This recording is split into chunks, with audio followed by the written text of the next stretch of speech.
The story is a sequel to the events of the previous season and revolves around a heroic and great adventurer who dreams of opening a pharmacy. Red was once a member of the hero team, a powerful group designed to save the world from the forces of evil, the raging demonic lord Taraxin, until one of his comrades expelled him, hoping to live an easy life on the outskirts. Now, Red's new goal is to open a pharmacy.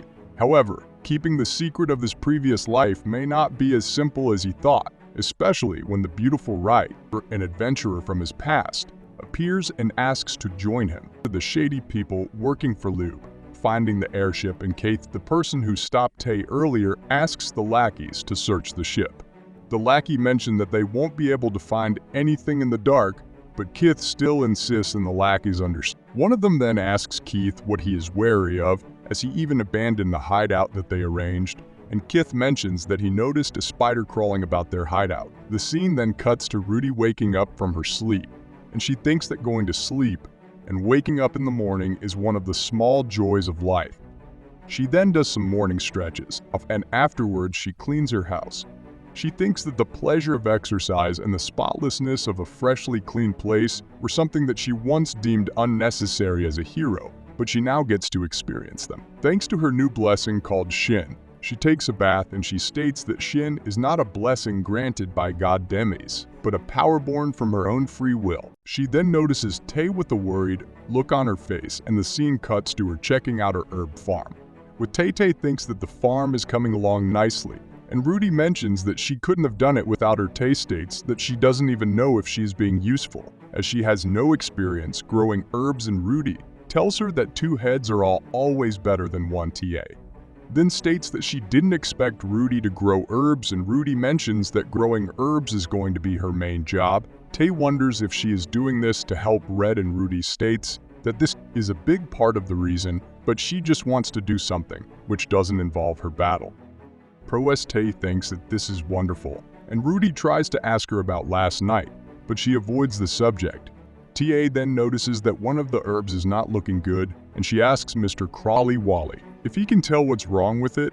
Crawley Wally tells Tay that the soil is stone, cold, and Rudy wonders why. Tay mentions that they lack the knowledge to fix this, and afterwards they have Red take a look at this. He notices that cold mold has grown into the soil, and he explains that cold mold absorbs heat from everything close by.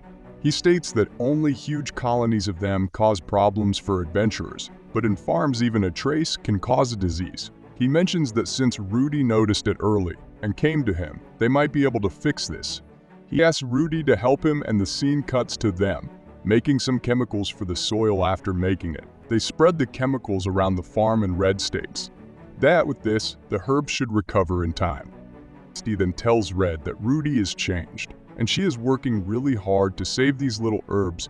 Red states that they never could have seen her like this back when she was a hero, and T mentions that this is her ideal vision of slow life. But we see that she is still worried about something, and Rhino notices this as well. The next day, Rudy wakes Tay up and she asks her what her plans for the day are. Tay mentions that she is going to tend to the herbs, and Rudy tells her that she has already done that. She wonders if she has any other plans. Ti mentions that she doesn't. Rudy then asks Tay to accompany her today for an important task, and the scene cuts to them having breakfast as usual. The two of them then take a bath, and Rudy asks Tay if she likes baths. T mentions that she likes it enough to have her own review book about it, and Rudy mentions that her brother's cooking is the best in the world. She tries to imply something, and Tay wonders what's going on. The scene then cuts to them in the market, and T wonders what's this important task that Rudy talked about. Rudy tells Tay that her brother bought her a hairpin here, and she gives Tay a serious look. Tay wonders if she is telling her to stay on her toes, as this is a crime scene, and a mad Drake then comes running towards them. Rudy stops it easily, and she subdues it. Seeing this, the townspeople are surprised, and she gets a lot of attention afterward. The two of them go out of town, and Rudy asks Tay if she finds this scenery beautiful. Tay states that she does, and she wonders if the important task is here. Rudy then goes to a farm, and she tells the owner that there is a monster lying dormant under the ground. Here, the farmer wonders if she is joking, but Rudy punches the ground, and an eating earthworm comes out of it. This makes the farmer panic, but Rudy splits it in two, with a single chop. The farmer then wonders if she is Rudy, the top adventurer of Zultan, and Rudy mentions that this was just a normal chop that anyone could have executed. Tia tells her that splitting a man-eating earthworm in two, with nothing but bare hands, is not going to go unnoticed, and Rudy is surprised to hear this. The scene then cuts to them at the theater, and Tia wonders, what happened to the task? Rudy tells her that the lead actress in this play is the talk of the town right now, and Ti notices that it's the story of a knight and a bandit falling in love. So the same woman, Rudy, then heads to the stage, and Ti wonders what she is doing. She tells the knight that his sword is cursed and he should throw it away. The knight mentions that he is not going to throw it away as his acting has improved considerably since he got his hands on this thing. The curse then takes over the knight, and Rudy fights him, and the actors make it seem like this is all part of the play. Seeing this, Tay thinks that Rudy is drawing attention like never before, and after this, the audience is not going to forget her for the rest of their lives. The scene then cuts to them having some Odin at Operera stall, and Tay mentions that she has heard that after today's incident, the play is switching to a screenplay featuring the adventurer Rudy Operera. Then serves them, and TA asks Rudy what she was trying to do today. She notices that Rudy is feeling down, and Rudy thinks that she can still turn things around as the day is not over. She then asks Tay how things have been lately, and if anything has been bothering her. Tay mentions that she is a little concerned about how weird Rudy has been acting today, and Rudy thinks that nothing ever goes her way. Tay asks her, what's the matter, and Rudy tells her that it seemed like Tay had been worried about something lately, so she planned to help take her mind off things.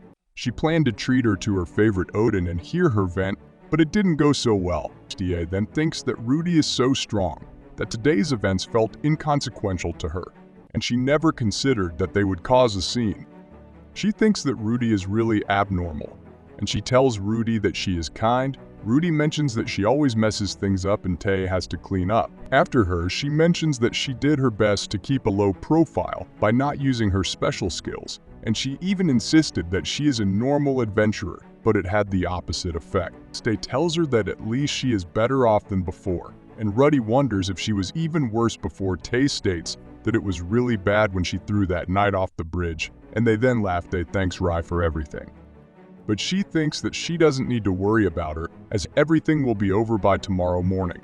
The scene then cuts to Kith as Lax filing a report about the airship, and Kith checks it out. He tells them to leave out all the information about Tay from the report, but they don't listen to him. They state that leaving out such crucial information will be treachery against Cardinal Lube and KT, then kills them both. He thinks that he can't let the church find out about this, and he states that for him, settling his score with Tay is more important. He then sends a different report to Lube, and he thinks that he can't wait to face off against Tay afterwards. Tay invades the airship, and she meets Kith. Keith mentions that seeing Tay like this reminds him of their training with their master, and Ty tells him that the Assassin Guild has only one way of dealing with deserters. She hopes that Keithy is aware of this, and Keithy mentions that he likes the bloodlust in her eyes. He thinks that it would be a waste to kill her here, and he asks her to join him. Ita then asks him what happened to his allies, and KTS states that he killed them as they were trying to get in the way of his battle. With her hearing, this Tay states that she now has no quay about killing him, as the guild doesn't take kindly to betrayal, and Kith mentions that the only thing TA is lacking is an assassin's thirst for murder. He mentions that he will teach her what it means to be an assassin, and he attacks her. Tae fights back, and she manages to injure one of his eyes. Keith states that she is better than he remembers, and he then uses some tiny bombs to attack the airship. He mentions that T can't dodge them, because if she does, then the airship will be destroyed. Stay states that he is supposed to be here for the airship, and she mentions that their master prohibited the use of those bombs, because it can hurt innocent bystanders. Kay states that this is why he said that Tae lacks the thirst for killing, and he mentions that an assassin should fight as their blessing wills them to. He then tries to attack her with some more bombs, and TA destroys them with her knife, but some of them still manage to get her. He then throws some more bombs at her, but someone blows them away, and TA stabs him in the back. She states that it's over, and she wonders if he has any last words. Keith asks her to not kill him, and he mentions that he was employed by Cardinal Luba. He asks her to spare his life, and he will tell her everything, and TA can't believe that he just revealed the name of his client. Kith mentions that Love wants the airship, and TA thinks that he has broken the most fundamental rule of being an assassin, and he dies before he can drink a healing potion. TA then thinks that Cake has no will of his own and he was a slave to his blessing. Afterwards, TA buries his body and she notices Artie there. We find out that she was the one who helped Tay earlier, and TA tells her that she has dealt with the rogue assassin that deserted the Assassin's Guild. The two of them then head back, and Tay tells Rudy that the Assassin's Guild isn't as authoritarian as people seem to think. She states that they are allowed to turn down any missions that they don't want to take, and they are even free to retire. She mentions that their blessings have fated them to live as assassins, so they need a place where they can help each other live. That place is the Assassin's Guild, and Rudy thinks that it doesn't seem as scary as everyone. Rudy wonders if they don't kill without a reason, and T mentions that carrying out assassinations left and right would be a problem. She apologizes for making her help with one of her assassinations, and Rudy wonders if this is why she didn't talk to her about this. Tay mentions that Rudy's desire is to live a slow life in Zultan, but she can't quit being an assassin. She thinks that it doesn't feel okay for her to be by Rudy's side, and Rudy mentions that she is still her friend and her being an assassin has nothing to do with this. She states that Tae doesn't have to force herself to change, and she can just be a slow life. Chie wonders what this even means, and she cries. Rudy mentions that she's going to offer her a helping hand whenever she needs it, and it doesn't matter if they are the hero and assassin. She would do it because she wants to. The scene and cuts to Lube reading Kayath's report, and he thinks that this is shoddy work for Kith, as it doesn't even tell him the location of the airship. He thinks that it does confirm that it's in Zultan, and he states that he is going to meet up with Van and head to Zultan. He thinks that it's time for his lofty ambitions to be realized, and the scene cuts to retreating some injured church warriors. She thinks that the church warriors can no longer keep up the way Van fights, and she tells Van that they should descend the mountain. As their party is in shambles, Van states that he can still keep fighting, and Esther tells him that their party can't. Van mentions that this won't be a problem, as only the hero can save the world. Therefore, any sacrifices made to develop the hero's blessings can be seen as justified for the sake of the world. Esther tries to tell him that they can't, but one of the soldiers informs them that they have sighted the flare ordering them to descend. The mountain Van is glad to see this, and he thinks that his real adventure can finally begin. Esther wonders if he has nothing to say to his dead comrades, and Van mentions that a hero should not look back. He should only march forward. But that's where this video ends. Remember to like and subscribe to the channel. Thanks for watching, and I'll see you next time.